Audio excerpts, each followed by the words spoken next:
Subscribe कीजिए। आओ देखो, लोग कहते हैं हम बादशाह पहले कैसे थे। कब तक तुम बादशाह थे? जब तक तुम इल्म के साथ बाअमल थे तब तक बादशाह थे। बड़ी मशहूर सी बात है, शमसुद्दीन अल्तमश का जिक्र निकला ना, तो आइए थोड़ा सा उनकी जिंदगी की तरफ चलते हैं। ये शमसुद्दीन अल्तमश कौन है पता है? ये गुलाम था, बगदाद के बादशाह का गुलाम शमसुद्दीन अल्तमश। थोड़ा सा जरा मैं था कह दिया करूं तो आप इसको बर्दाश्त कर लिया करें, क्योंकि मैं उस वाक़े की संगीनी को मुकम्मल आपके दिमाग तक पहुंचाना चाहता हूं। ये कहूंगा ना कि गुलाम थे तो थोड़ा सा आपको कुछ उसकी अहमियत पता नहीं चलेगी, तो इसलिए मैं आपके सामने यही बात कहना चाहता हूं ताकि वाक़े की संगीनी आपको पता चले। बगदाद के बादशाह का गुलाम है शमसुद्दीन अल्तमश।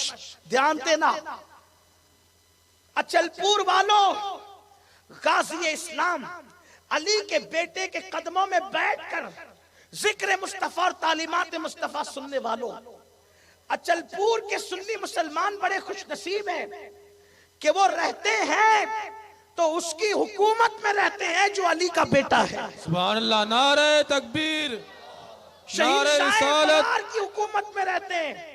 और आज भी यार जो मर जाता है लोग उसको कारपोरेटर मानने के लिए तैयार नहीं। 1100 साल हो गए जमीन के अंदर जाने के लिए, आज भी लोग शहीद शाह कहते हैं। पता चला कि जिसको इख्तिदार नबी अता करते हैं सदियां बीत जाती है, इख्तिदार नारे तकबीर, नारे रिसालत, शहंशाह बरार दूल्हा अब्दुल रहमान गाजी, गाजी अब्दुल रहमान दूल्हा के कदमों में बैठ के सुनने वालों सुनो। शमसुद्दीन अल्तमश गुलाम है, गुलाम बगदाद के बादशाह का। बादशाह को एक जरूरी काम आया, उसने कहा जल्दी से घोड़ा ले, अस्तबल से जंगजू घोड़ा, और फौरन भागते दौड़ते जा काम मेरा कर क्या।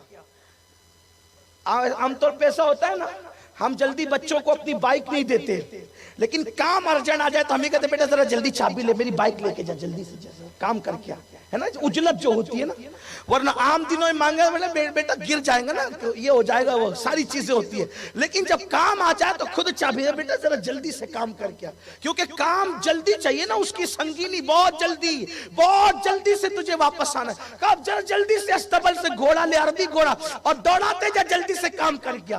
कहते हैं तारीख में आता है कि ये शमसुद्दीन अल्तमश जिसके चेहरे पे अभी दाढ़ी नहीं निकली थी, जवानी की शुरुआत थी, जवानी की इब्तिदा थी, था गुलाम था, लेकिन अच्छे घराने का आदमी।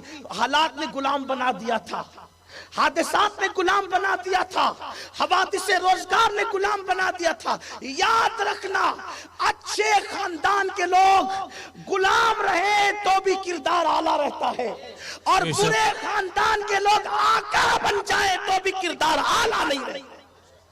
दरअसल खानदानी मामला भी बड़े अजीब होते हैं। तो कहा कि जल्दी से घोड़ा ले जाए, घोड़ा लेके चला।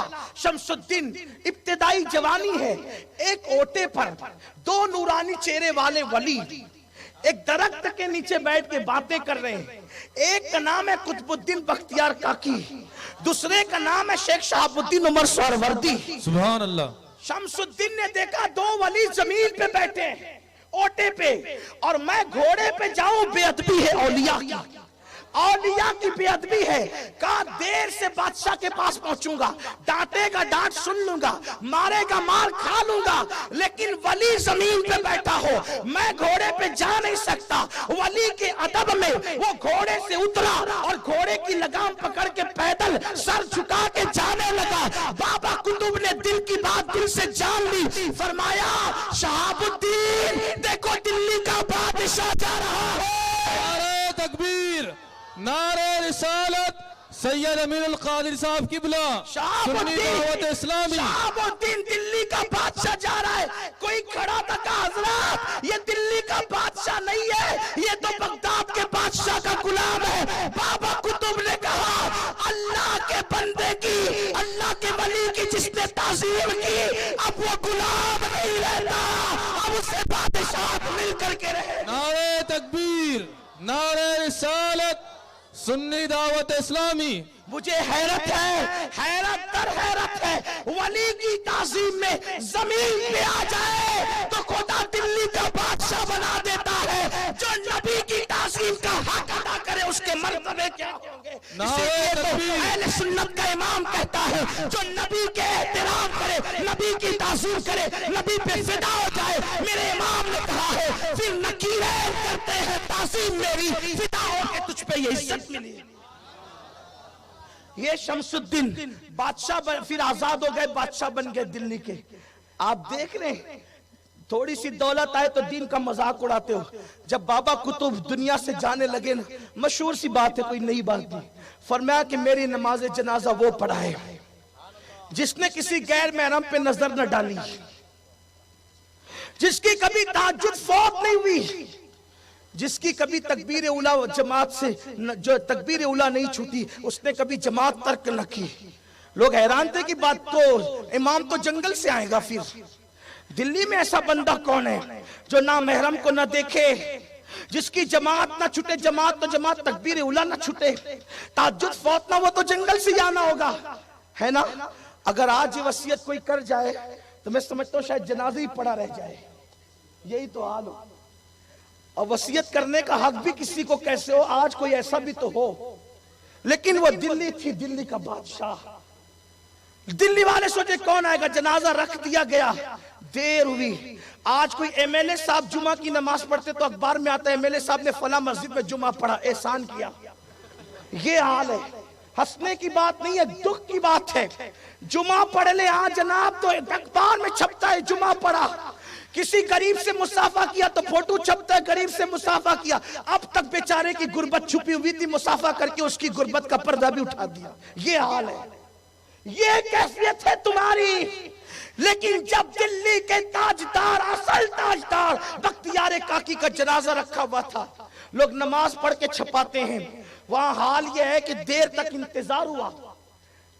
ये नहीं कि चलो पीर वसीयत करके गए तो छलांग लगा दी मुसल्ले पे कि मैंने पढ़ाना मैंने पढ़ाना है, नहीं नहीं, कहा देखे मुर्शिद ने किसका इंतखाब किया है।